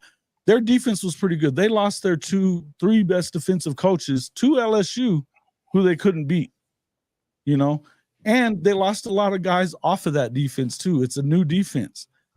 If your offense isn't, and if Oklahoma's defense is as good as we think it is, you're not going to go out there and score a bunch of points, just like you did against Ohio State. Are we still You talking want about a lot of guys out. You're going to have to, you think you're going to get into a shootout and win with Oklahoma? You're not. It's not going to work. Are we still talking about Missouri? Yeah, we're talking about. Oh, they ain't winning a shootout with Oklahoma. That ain't. No way. It's not going to be a shootout. I will say, though, I think the thing that really determines how Missouri is going to do this season, it's going to be their running game, because that's what they were. Cody Schrader had like 1,600 yards last year. So, like, their running game also, yeah, that they don't. That's the important thing. How are they going to replace Cody? You think it'll be 24-21? I don't think that you guys get to 21. I don't think you do. I think it just depends on how good this Oklahoma defense is supposed to be this year. I think so too. But look, I think they're going to shut them down. Just, hey, you know what? Go ahead. Go ahead, Preston. Oh, okay. I was just going to say, I was just going to say, I'm going to bet on the Missouri game itself. I know we're going to win it, but by how much? I'll tell you after the Texas. I'll tell you after the. I think they win. I think they win by at least. About when we'll see. At least 2 touchdowns. I've got them by at least 2 touchdowns. I could see Oklahoma, or I could see Missouri getting 21, just because they're returning their quarterback this year, Brady Cook, and he was 66% completion percentage last year, and they're returning a hell of a running back. And they're returning Luther Burden. They also have a hell of a running back that they don't have anymore. Well, yes, that's going to be the big de facto. It looks like I'm looking at their transfer portal class. Looks like they're bringing in 2 transfer portal running backs. Yay. We'll see. I mean, yeah, it's Luther Burden. I like Luther Burden. I think that Luther Burden is probably at least one of the best receivers in the country, no doubt. Did you see some of the guys they got in their transfer portal class? There's some guys in here I didn't know that they had. And Theo Weiss too, yeah. Did you see they got? He had a good year. Huh? Did you see that Missouri got Drew Pine this year? I did see that. I didn't know that until just now. Yeah, he's been riding the pine for a couple of years, so who cares? What a world we live in. You know, I've witnessed. I'll be calm. Look. If I think we're going to lose, the games that I can see them losing would be Ole Miss, LSU, Bama. That Ole Miss the games I expect. I think we should beat Ole Miss, but that game's kind of scary. It is a scary game. They're good at home too. But I still kind of look at them fairly similar that I look to some of these other programs. Is that look, the next time that Lane beats somebody good will be the first time. Did you hear my comparison with Ole Miss earlier? But your Ole Miss comparison? No. Yeah, I said Ole Miss reminds me of like the really good TCU teams that we would play. That's what Ole Miss reminds me of. You know, the teams that'd be ranked in top 10. They'd be good on, like, they'd be decent on, they'd be good on defense, decent on offense. Just flip it with Ole Miss. Good on offense, decent on defense. Mm-hmm. Like, that's what they kind of remind me of. Which, I mean, Oklahoma. I think but Oklahoma won them. A tough home game. I think they win the game. I don't worry about them winning a home game. You know, against Josh. I think that Tennessee. I think that they're right there though with teams like Ole Miss. I really, to me, yeah, Oklahoma has one of the tougher schedules in the country. There's no doubt about it. There's nobody that's got a tougher schedule than Florida. But Florida Oklahoma, they got handed it. Billy Napier should have just fucking quit. Like, I Bro, don't know why he's still if there. if he wins 8 games, they ought to build a statue for his ass. Okay, Yeah. if Florida wins, let's say Florida wins 9 games, do they have a argument to get into the playoffs? With that schedule, winning 9 games, they'd have an argument. because that's got to be one of the tougher schedules we've seen in college football history. Yeah. That's I've never seen a schedule like that before. yeah. I mean, so that's the thing. If they win Never. 9 games, because they have to play Yeah, Miami. they open with Miami, right? Yep, they get Miami, Yeah. A&M, at And Tennessee. Miami's like expected to win 9 or 10 games. Yeah, so they get Not that I Miami, necessarily believe A&M, that shit, but Tennessee, know. Georgia, at Texas, LSU, Ole Miss, and at Florida State. That is 8 teams Yeah. that Yeah. will be ranked in the top Or 25 at some point. 25. Yeah. 8 out of 12. Yeah. Shit. So if they win 9 games, they're going to have beat some really good teams. Yeah. Oh yeah. For sure. Man, God, I want that to happen now, because that's going to be that'd be so fun to have to watch. Hey, Billy will never go away if that. Could you imagine the committee? 8 or 9 games, they're putting a statue outside. I will say though, I have heard out of spring ball, Florida, it ain't good. Yeah, here's what I was saying, that they get the same schedule next year, right? Now Oklahoma's is supposedly going to be tougher schedule the next year. I think it is, just because it's second year of Kalen DeBoer going to Tuscaloosa. I think that game's tougher than LSU. But I'm going to tell you right now. That that's a bull. I can't believe the SEC pulled that shit. They didn't need to. It was the laziest move ever.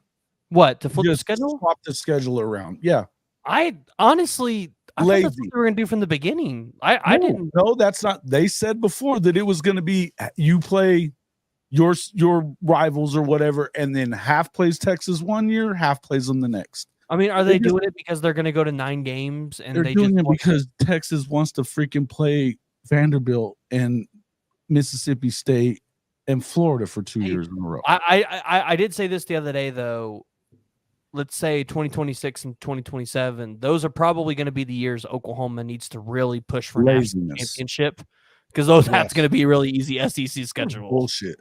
Now, the more I look at it, the more I'm okay with it as far as Oklahoma's concerned. I think that you get better playing better football teams, and it's the same reason that I think that Oklahoma State's going to eat shit without OU playing every year. I believe that you are screwing with your competitive edge when you do that. I really do. But it is what it is. I think that it was a lazy move by the SEC and a transparent move by the SEC to try to prop up freaking Texas or whatever damn reason. You know there's a chance Texas loses 4 or 5 games this year, right? Yeah. I mean, if they do, that means that, I mean, yeah, I could see them losing Michigan. Really, the only other ones that they should lose are OU and Georgia. Well, I think that A&M? at A&M. Okay. So that's 4 losses right there. All you need to do is find one more. And I said, what's sweeter, them losing to Vanderbilt at Vandy or losing to UTSA? Which one would you want? The freaking Vanderbilt. Which one do you want? Come on. It would be cool if it happened, but you know it ain't happening. Hey, Vandy was giving Georgia a run last year for their money. Come on. For the first quarter. They were 0 in the league, man. For the first quarter. And Appalachian State wasn't supposed to beat Michigan in the Big House either, but I digress. I wouldn't be that surprised if they lost that game. I mean, if they win 8 and 4, I think that, especially with them putting, that's a bad look on you, Sark. You go to the freaking playoff, get the cakewalk schedule, and then gag all over yourself and don't win 10. The thing is, I don't think this schedule is favorable for them, though, after going to the playoffs. Like, at Michigan's going to be a tough game. And then you got Georgia. Like, I think they lose. We'll just see how tough Michigan is. They got a new quarterback, too. It's at the Big House, so yes. And I mean, defensively, they still got a lot of those guys, and they're going to play the kind of game that probably could hurt Texas. I think it's going to be a tough game. Texas got to replace their D-line. I think that's the kind of game that they could lose. I don't think that Michigan lost as much as you think they did, Sooner Cowboys. Not on defense, they didn't. They lost their quarterback and they lost a lot of guys, but they've got a lot of guys back. Although they lost J.J. McCarthy, I think they got an upgrade in J.J. That may not have hurt anything. Yeah, I'm just saying. I think because Jerome Moore is going to want to have more of an explosive offense. And I think with what they brought in through the transfer portal and getting Jaden Davis, I think they're going to be able to have that explosive offense. So, in fact, you might see a better Michigan team this year. I don't know about better, but I think they're going to be good. Here's the deal. I think they're still going to be good. Texas has I think they have at least 2 losses. You look at those 4 games, they're losing at least 2 of them. And it's not out of the world of possibility for them to lose 3 or 4. I don't think that it is either. But if they wouldn't it be so funny to watch them really bad on Sark if they do? It looks really bad on Sark if they do. So are we rooting for A&M or are we rooting for Texas? Oh, definitely rooting for A&M. Yeah. A&M. You won't ever. Listen, I don't root for A&M, but I'm rooting for them that day. You know. See, we get a lot of fun storylines this year. It'll be fun. It'll be fun to see that. It'd be even cooler to see Vandy beat them, but I don't see that happening. Are you rooting for? Would you root for Missouri or would you root for Texas? Mm. And you can't say can both teams. You got to pick a winner. I mean Mizzou, but it's only by a little bit. Only by a little bit. And only because I know. Yeah, I'm just tired of Richard Shear's actually a pretty chill Mizzou fan. This is one of the first ones that isn't completely crazy. I get them in my chat all the time.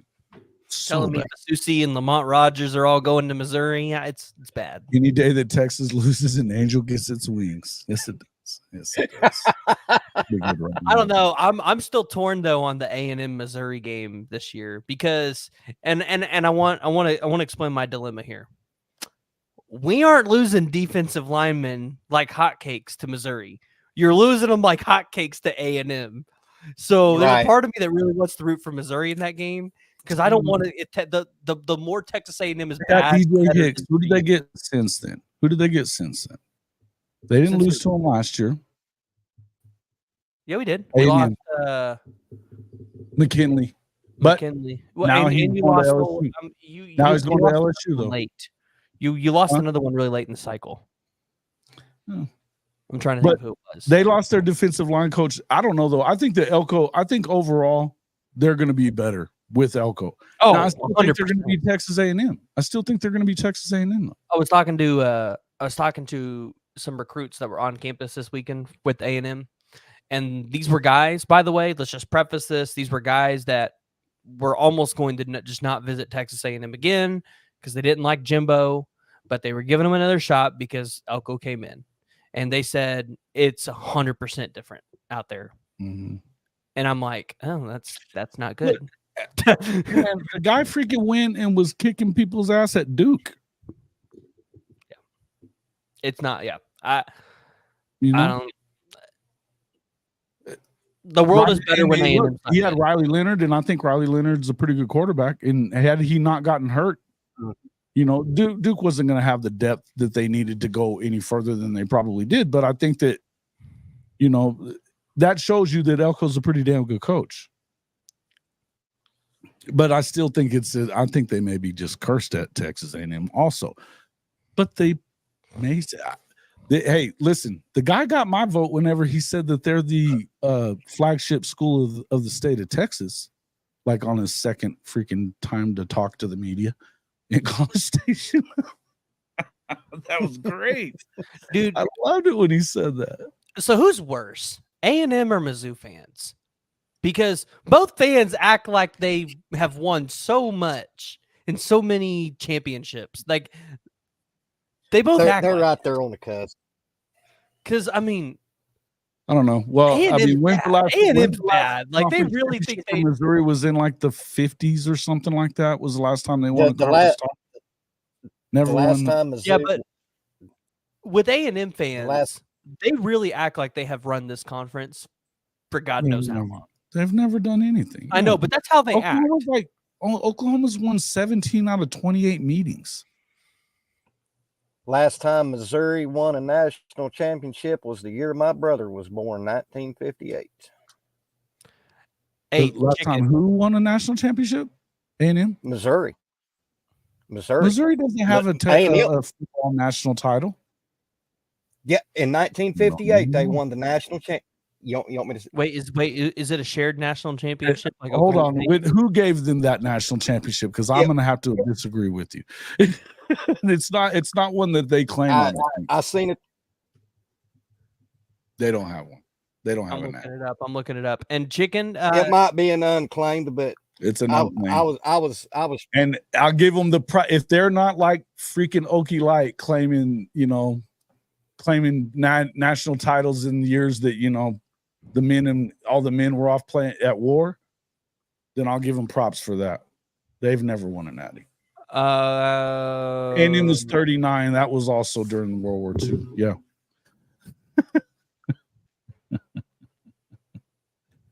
Yeah, you don't claim it. No, see, hey, then I give you props for that. Why is it saying they won it in 2007? Oh, it's unclaimed. Neither champion. Here it is right here. No.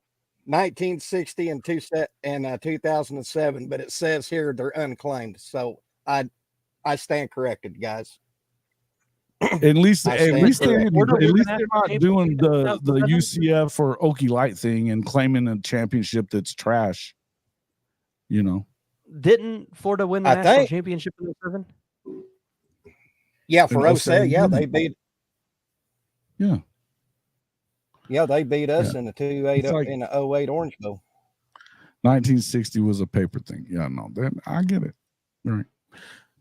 But you are hanging those SEC East banners there in Columbia. I saw that. Yeah, if it's not the AP, which is the national champ, back in those days, it's not it. Even the UPI, I would give more love than that. The UPI, Jason, United Press was A&M is worse than Okie Light. Their last national, their national championships are claimed, but it was 1919, 1927, and 1939. Yeah, 39. I think that was their year when wasn't that when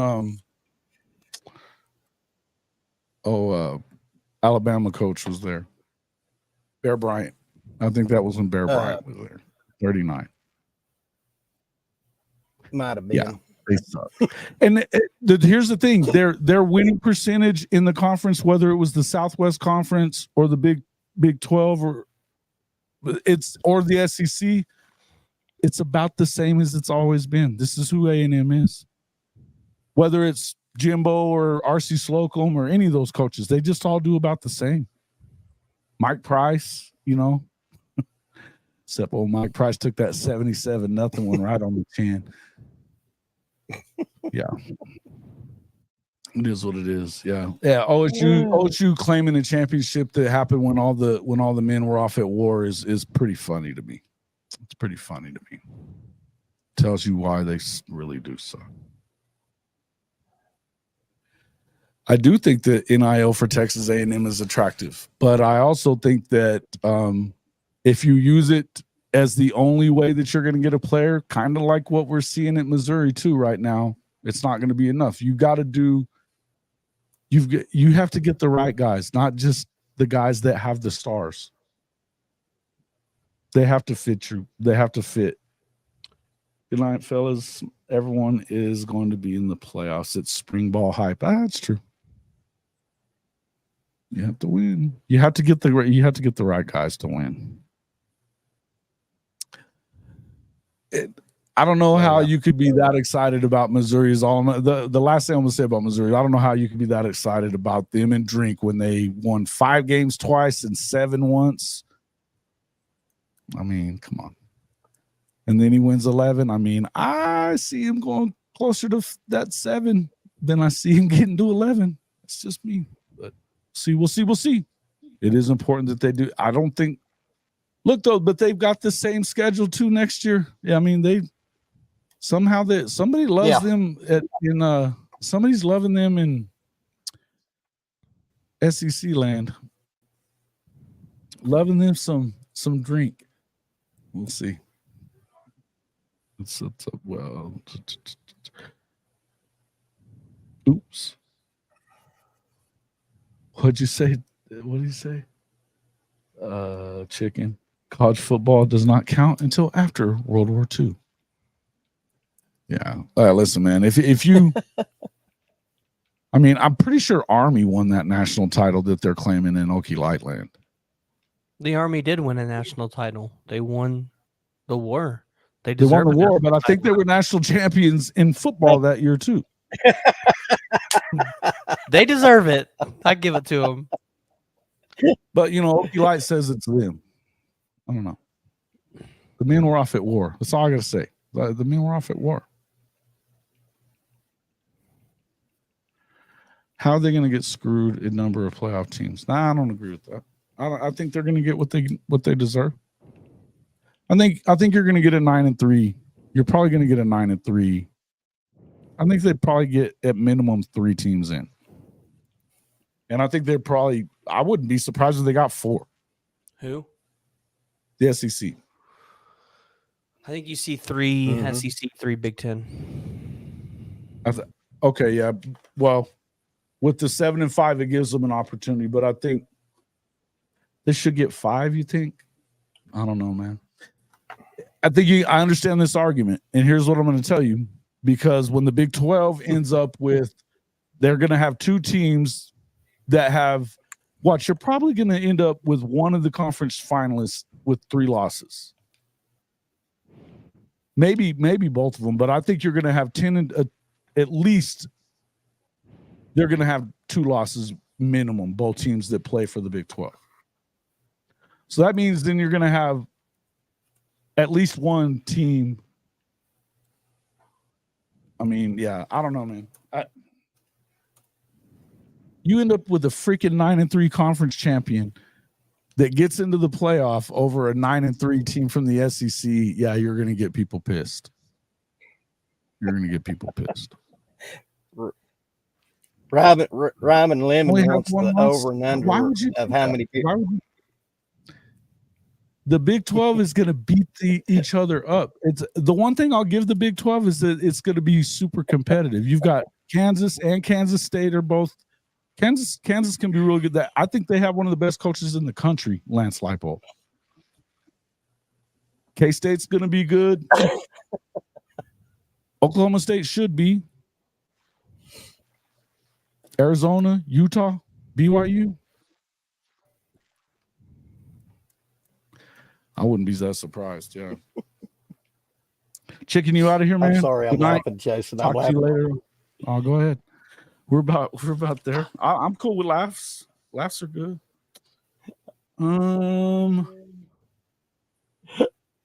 Ryman Lemon wants to know how many beers at the spring game I'm going to have, and he's taking bets on the over and under. On beers? Ooh. Let me know what that number is, because I'll get in on that. Join Jay and I bet we'll go by Michael Patterson McDonald's dad's bar down there. I'm gonna be there. He has a bar area, like a restaurant thing. Hell yeah! I'm sure we'll stop by. I'm sure we'll stop by down there while we're down there. That'll be fun. Yep, I'll be there. It's in 3 weeks too. I can't wait. Is the new Big 12 better than the Big 10? No. No. Hold on. You need to fucking put that person in timeout. Gosh. That's shoddy. He's just trying to crash on the Big 10, and I like him for it. Because I don't like the Big 10. But no, it's not as good. It's not as good. Hold on. Before we get off for the night, I got to show y'all cuteness overload here. We got. Show us your dog. Oh, puppies. All crashed out in there listening to the. Hey, when's the baby due? Well, I'm playing fucking Mario over here, so. When's the baby due? September. It's either the first week of September or the last 2 weeks of August. So I am hoping for the last 2 weeks of August. Do we know what it is? Do That we don't know bleed what we're into having? football season. Is it going to be a little PG? And it's gonna be a girl. It's going to be a girl? Oh, you're deep shit now. Oh wow! I am. She better. Is this your first one, PG? It is. Yeah. I'm already telling her Great. she's going to be a great softball player and be It's playing. ass. So It's your ass. She's gonna have PG wrapped right around that little finger, Mike. Yep. I'm sure she'll make appearances on the show. All right, guys, I got to get out of here too, man. It is what it is. But yes, definitely good luck with that. We're having fun with that. Yeah, this is a great line right here. Boys destroy property, girls destroy your soul. This is true. This is very much true. My girls could be destroying those softballs. Oh. She is going to Teach be her to hit like K9 on the softball field. We like your niece then. We like your niece there, Rich. Welcome to the show. I'm glad you Yep. showed up, man. We appreciate it. I know we're busting your chops, but hey, you took it pretty well, and I appreciate it. Guys, tell everybody how to find you before we get out of here. Sooner Legend. PG, go. I'm going You can first. find me. Oh. Yeah. Or You go first. You go first. okay. You can find me at Sooner Legends podcast. I talk about everything from. I just started the new stuff, but I'm more historical, talking about the glory days of the program. Some history that goes clean back even to the Benny Owen era. So y'all tune in. I'm at 235 subs, and I'm looking for 300 by next Sunday. Who's down, motherfucker?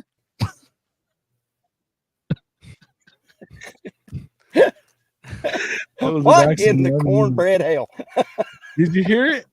Who's down, motherfucker? I heard it.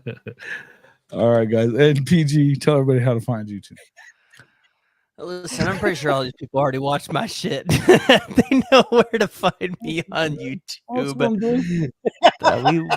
Listen, I can't talk about the glory days because my glory days go all the way back to 2007. That's about when I started watching college football. That's when I was old enough to really start comprehending it. So, all righty. Well, it's a great show. You should definitely watch it. I love watching it. And hearing more and more about some of the old days of the Sooner stuff. Yeah, hey, thanks for coming in, Lemon and Richard. So me and PG in the same boat. Yeah, hey, listen, it is what it is. But that's my problem. That's my problem. We figured it out. We figured out why I believe in Missouri so much. When I started watching college football, Missouri was actually good. You got it right, though, about one thing today about Texas. Finally, a blind squirrel finds a nut. A broken clock is finally right twice a day. Oh, joy be that the brand has finally returned. Your brand. Love it. We appreciate everybody else coming to the show. Hey, guys, if you haven't already become a subscriber to Hall of Fame College Football with Jason and the coach, please make sure you hit that subscriber button. Definitely get over and subscribe to both of these channels. We need to get Mike up there as well to that, at least to that 500 mark, but we need to get him going. And look, if you want recruiting news, you'll get a lot more of it from PG than you're going to get here, because I just don't follow it quite as close. I do, but I follow it by watching PG. So yeah. Make sure you guys are paying attention to what's going on there, through that stuff. Great shows, both of these. Jump in there, become a member of the Hall of Fame Mafia. Jump into our Discord as well. And hey, we've got some cool stuff in our official show merchandise. Jump in there, hofmedia.us/pod-merch. And if you would like to save money on your mobile service, $45 on the largest 5G network in the country for 3 months. That's $15 a month. TriMintMobile.com/HOF. All right, guys. We appreciate you guys, everybody coming in. Thank you guys for coming in and joining me on the show. We'll see you all on the next one.